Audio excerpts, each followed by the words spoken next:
Hello friend, मेरे channel पे आप सबका स्वागत है। नमस्कार, जय सिया राम। दान आदि से निवृत्त होकर महाराज दशरथ मिथिलेश के राजा राजभवन में जाने की तैयारी करने लगे। तभी भरत के मामा अर्थात राजा के पुत्र युधा युधाजित वहां आ पहुंचे। अभिवादन तथा कुशल समाचार जानने की औपचारिकता के पश्चात उन्होंने कैकेयी नरेश का संदेश देते हुए कहा, महाराज, हमारे पिताजी को भरत को देखने की उत्कट इच्छा हो रही है। अंतः कृपा करके आप कुछ दिन के लिए भरत को मेरे साथ उनके ननिहाल भेज दे। इस संदेश को लेकर मैं अयोध्या गया था, किंतु वहां पर ज्ञात हुआ कि आप जनकपुरी गए हुए हैं, इसलिए मैं भी यहाँ आ गया। महाराज दशरथ ने युधाजित का समुचित सत्कार किया और उन्हें सारा वृतांत सुनाया। फिर उन्हें लेकर ऋषियों, मंत्रियों एवं बंधु बांधवों सहित यज्ञशाला के द्वार पर पहुंचे।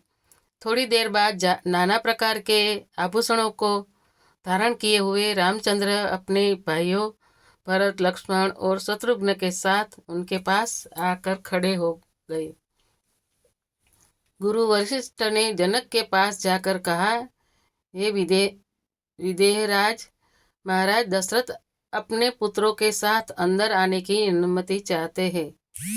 इस पर महाराज जनक बोले, हे महर्षि, इस प्रकार अनुमति मांगकर वे मुझे क्यों लज्जित कर रहे हैं? वे अयोध्या के ही नहीं, मिथिलापुरी के भी स्वामी हैं और मैं तो उनका अंकिचन दास हूँ।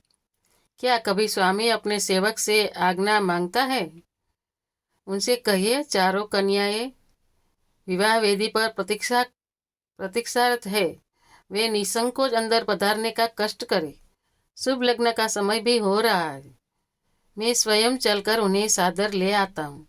इतना कहकर वे महाराज दशरथ के पास पहुंचे और उन सबको यज्ञ स्थल में ले आए। सबको यथोचित आसन देकर जनक ने उनकी पूजा की।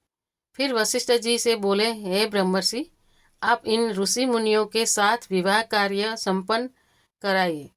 आपके अधिक योग्य पुरोहित और कौन हो सकता है?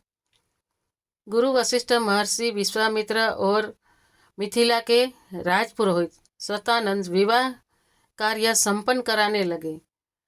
सबसे पहले वैदिक विधि के अनुसार विवाह के लिए वेदी का निर्माण कराया गया। फिर अनेक प्रकार के सुगंध युक्त फूलों से उसे सजाया गया। कुछ देरी पर चारों ओर गमले सजाए गए, जिनमें चित्त को प्रसन्न करने वाली सुगंधित रंग बिरंगी फूल लगे हुए थे। वेदी के निकट कई स्थानों पर स्वर्ण पात्रों में धूप, केसर, नैवेद्य, अक्षत, घी, दही सहित आदि सामग्री रखी हुई थी। यज्ञ संपन्न कराने वाले महानुभावों के लिए कुश के आसन बिछा दिए गए।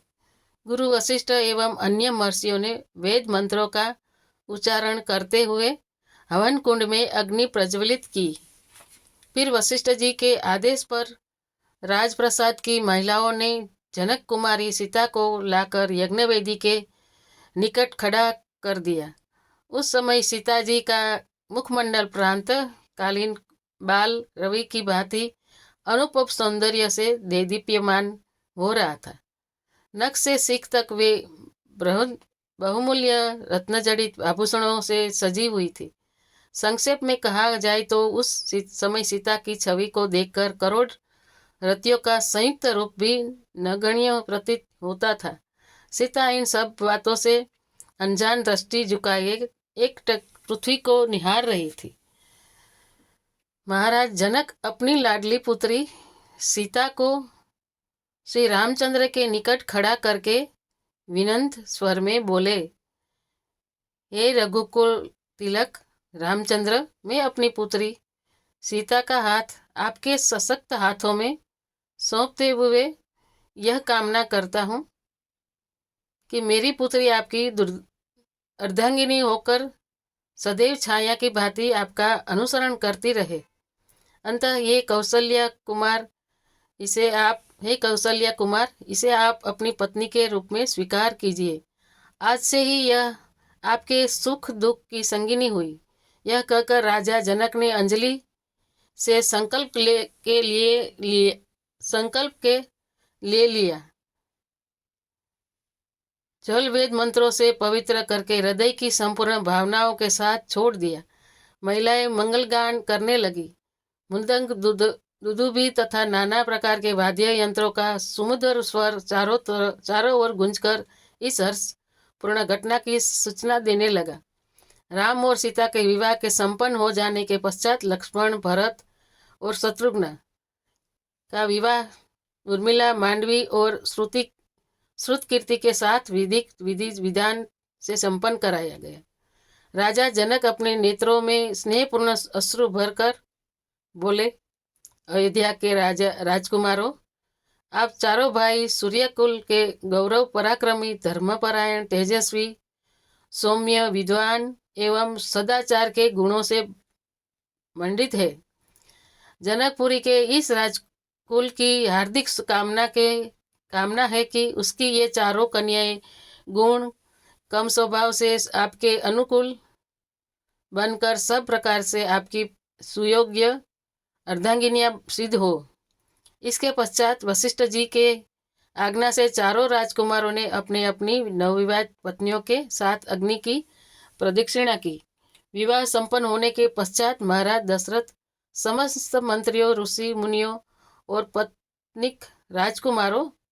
सपत्निक राजकुमारों के साथ अपने ठहरने के स्थान पर चले गए। जनकपुरी में रात्रि विश्राम करके प्रातःकाल मुनि विश्वामित्र विदा लेकर उत्तराखंड की ओर चले गए। महाराज जनक ने दहेज के रूप में असंख्य दास दासियां, हाथी, घोड़े, गौए, रत्न जड़ित आभूषण, वस्त्र, बर्तन आदि नाना प्रकार की वस्तुएं देकर अयोध्यापति दशरथ को विदा किया और उन्हें पहुंचाने के लिए नगर के द्वार तक आए। वे हाथ जोड़कर बड़ी नम्रता के साथ बोले, हे राजन, मुझे सब प्रकार से अपना दास समझकर मुझ पर कृपा बनाए रखिए। मैं एक बार फिर आभार पूर्वक कहना चाहता हूँ कि आपने मेरे कुल के साथ संबंध स्थापित करके मुझे गौरवान्वित किया है। मेरी कन्याएं आपकी आज्ञाकारिणी एवं दोनों कुलों का गौरव बढ़ाने वाली हैं, यह मेरी मनोकामना है। फिर उन्होंने तथा कुशध्वज ने अश्रुपूर्ण नेत्रों से चारों कन्याओं को आशीर्वाद देते हुए